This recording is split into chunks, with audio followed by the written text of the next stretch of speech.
My family tells the story that when I was a young child, I used to suck my thumb while rubbing a silky satin edge of a blanket across my upper lip to comfort myself and to fall asleep. My mother was unhappy with this behavior, and she wanted me to stop, so she threw my blanket away.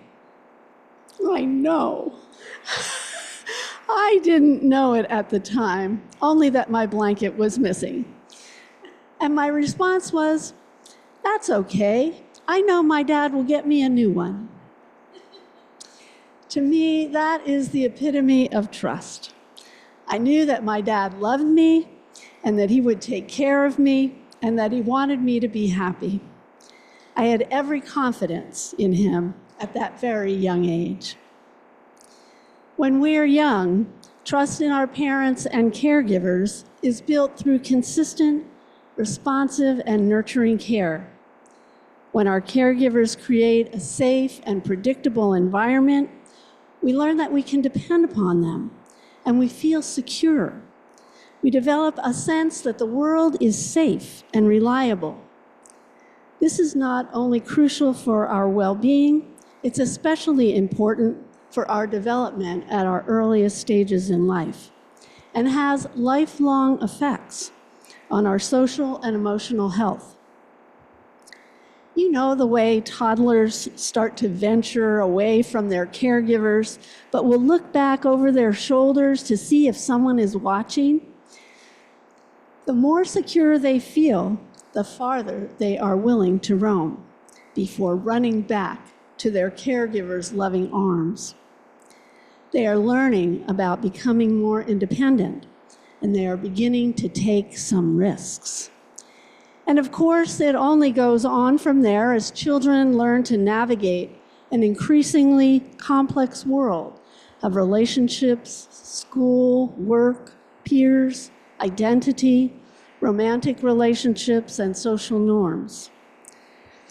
We are incredibly vulnerable and would not survive if we did not have a trusted guardian.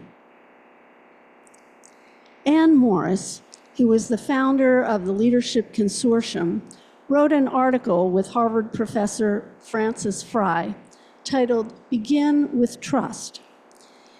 In that article, they identify something they call the trust triangle.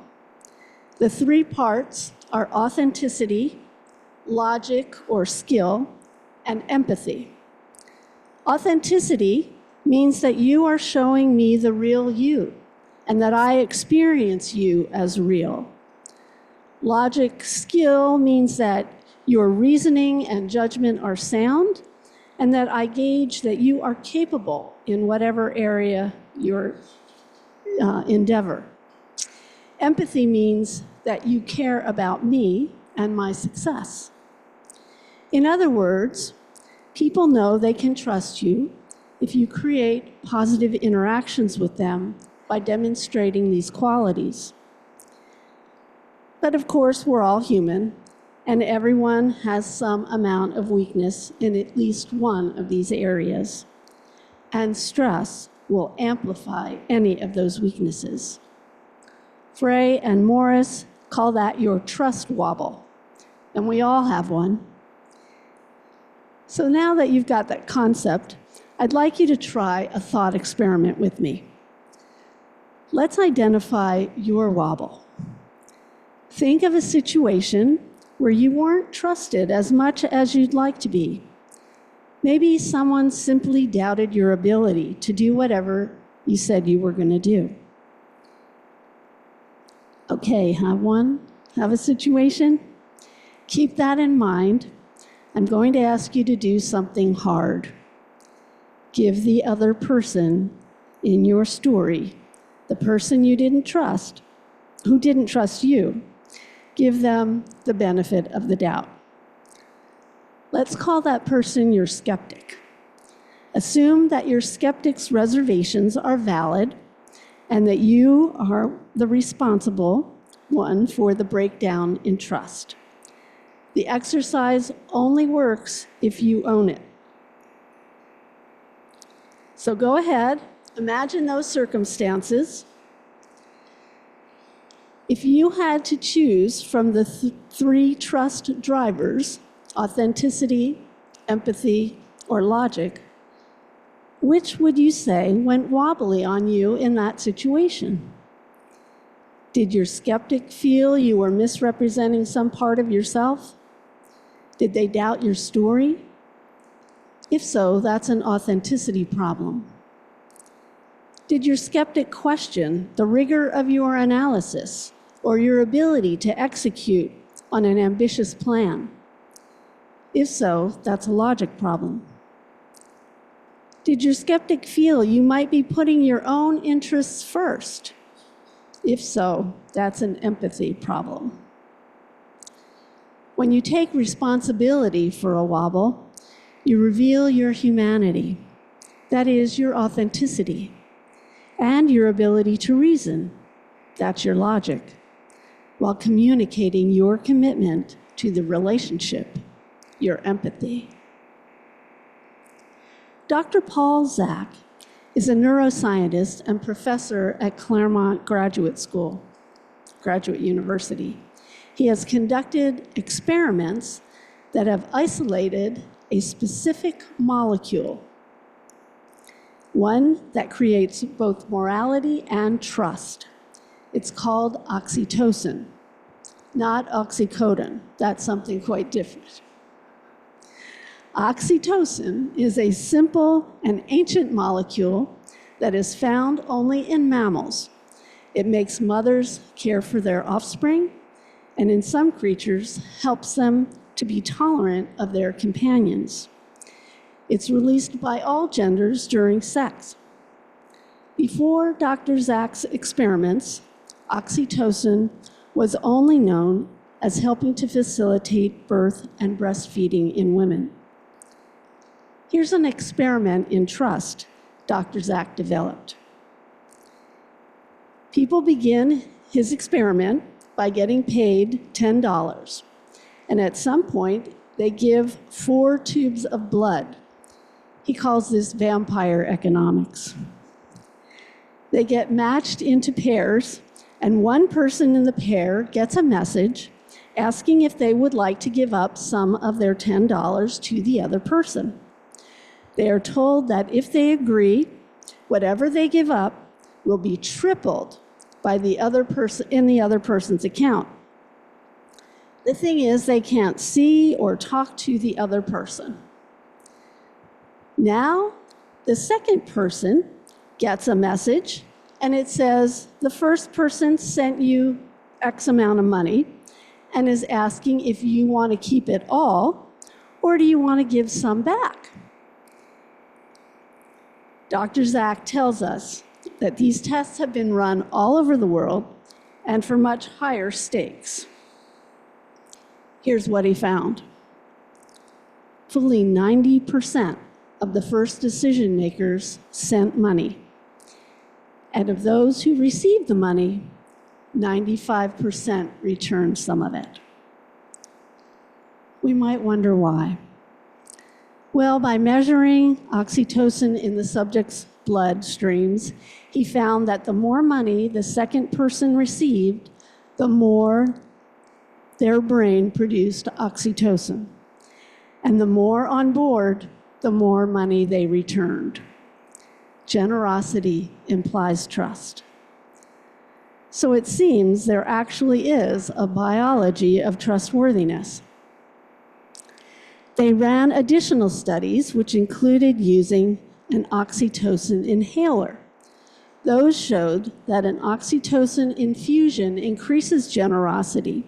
In fact, the infusion increased one-way money transfers by 80%, and oxytocin increased donations to charity by 50%. Again, generosity implies trust. They also discovered non-pharmacological ways to raise oxytocin. Those include hugging, massage, dancing, and praying. And they found out that whenever they raised the oxytocin in people, they willingly opened their wallets and shared their money with strangers. So I guess if we want a really good pledge drive, we should pray, dance, and hug before passing around pledge cards. Just a note of caution, Dr. Zach also found that 5% of the population, due to trauma or brain injuries, don't produce oxytocin and don't have empathy for others. So you have to be careful if you're inclined to trust these people. Let me tell you a story about trust and empathy. The scorpion and the turtle meet on a riverbank. The scorpion can't swim, so she asks for a ride across the river on the turtle's back. Mr. Turtle has heard stories about scorpions and their deadly stings and says no. He knows better than to trust a scorpion. But he agrees because he reasons that Miss Scorpion's life depends upon him making it to the other side. If the scorpion stings him, they will both die. Mr. Turtle goes against his better judgment because he reasons Miss Scorpion wants to live. Mr. Turtle's empathy prevails, and he discounts his impressions and feelings. Sure enough, halfway across the river, Miss Scorpion can no longer resist her impulses, and she stings the turtle. "Why?" asks the turtle with his dying breath. Miss Scorpion answers, "Because it's in my nature." People without empathy are not trustworthy. They can't help but hurt themselves and others, even when it's not in their best interest. If we knowingly trust them, we ourselves may have some healing to do. But that doesn't mean we shouldn't trust 90 to 95% of the people we encounter. So how do we know when to trust? Dr. Brene Brown and Dr. John Gottman, who is a well-known couples therapist, say that trust is built in small increments, like adding marbles to a jar. Dr. Brown tells the story of her third-grade daughter, Ellen, coming home from school and bursting into tears because she had shared something with a classmate, a secret, out on the playground, and by the time they got back into class, the whole room knew about it. She vowed that she would never tell anyone a secret again. Though Brown was furious at the girl who shared her daughter's secret, she composed herself enough to ask her daughter if there were any friends that she thought she could trust. Immediately, Ellen came up with 2 friends. When asked why they were trustworthy, she said that during a soccer game, her friend noticed and pointed out that Ellen's grandparents were in the stands. Noticing, seeing, remembering, something so simple. Gottman tells the story of an evening when he was deep into a mystery novel and just a few pages from figuring out who done it when he walked past the bathroom where his wife was getting ready for bed. She was crying.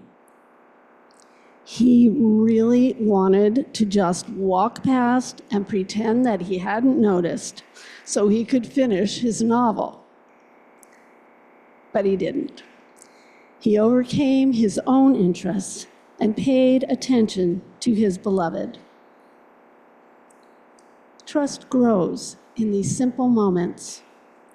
You know someone cares about you and has your best interests at heart. Brown has an acronym to help us remember the components of trust, and she calls that braving. B-R-A-V-I-N-G. And I'm going to spell this out for you. B is for boundaries, when people understand and respect our limits. R is for reliability, when you do what you say you're going to do over and over again. A is accountability, when we own up to our mistakes, apologize, and make amends. V is the vault, or confidentiality, when we hold other people's information and don't share it without permission. I stands for integrity, which she says is choosing courage over comfort. It's choosing what's right over what's fun, fast, or easy. N is non-judgment. That means being vulnerable with someone without being judged by them, while they can be vulnerable with us and not be judged by us. And finally, G is generosity. There's that word again. Dr. Brown says our relationships are only trusting relationships if we can assume the most generous thing about another's words, intentions, and behaviors, and then check in with that person to make sure that our assumptions are correct. That can be hard when we're angry with someone or if they've hurt us. So, once again, boundaries, reliability, accountability, the vault, integrity, non-judgment, and generosity are all components of trust. Why is trust such an important virtue? Many say it's the basis for all successful relationships, but that's not all. Did you know that in countries with a higher proportion of trustworthy people, they're more prosperous, more economic transfers occur more quickly, and more wealth is created, alleviating poverty. Poor countries are, for the most part, low-trust countries. So, trust is an important component to facilitate people's rise out of poverty.